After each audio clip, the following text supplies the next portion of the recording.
معاملہ اچھا رکھے۔ یعنی 3 قسم کے لوگ جو ہیں قیامت کے دن ان کو کوئی سختی اور پریشانی نہیں ہوگی۔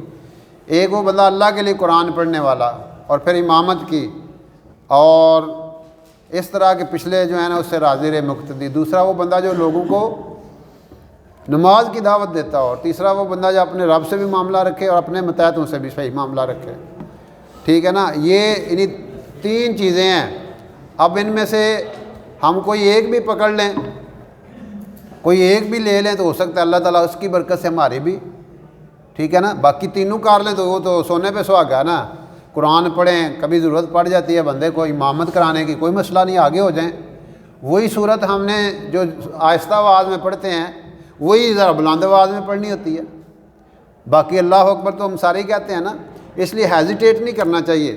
اگر آپ 2 لوگ جا رہے ہیں نا، 2 لوگ، 3 دوست ہیں، 4 ہیں، 2 بھی ہیں، تب ایک آگے ہو جائے اور ایک قدم پیچھے ہو جائے رائٹ سائڈ پہ۔ یہ جماعت کا طریقہ ہے، یہ جماعت کا طریقہ ہے، اس طرح آپ جماعت کرا سکتے ہیں۔ پھر دوسرا وہ بندہ جو لوگوں کو نماز کی طرف بلاتا ہو، لوگوں کو نماز کی دعوت دینا، ان کو اچھے کاموں کی طرف دعوت دینا، یہ بندہ اس دن اسے پریشانی نہیں ہوگی۔ تیسرا وہ بندہ، ہر بندے کے انڈر بھی کچھ لوگ ہوتے ہیں، کوئی اس کے اوپر لوگ ہوتے ہیں، ٹھیک ہے نا، ایک افسر ہیں، ایک متحد ہیں، تو اوپر والوں کے ساتھ بھی رابطہ رکھنا اور ان سے اچھا بیہیویئر رکھنا، اور جو ہمارے نیچے ہیں ان کو بھی، تو یہ ساری چیزیں ان کو اگر ہم کیئر کریں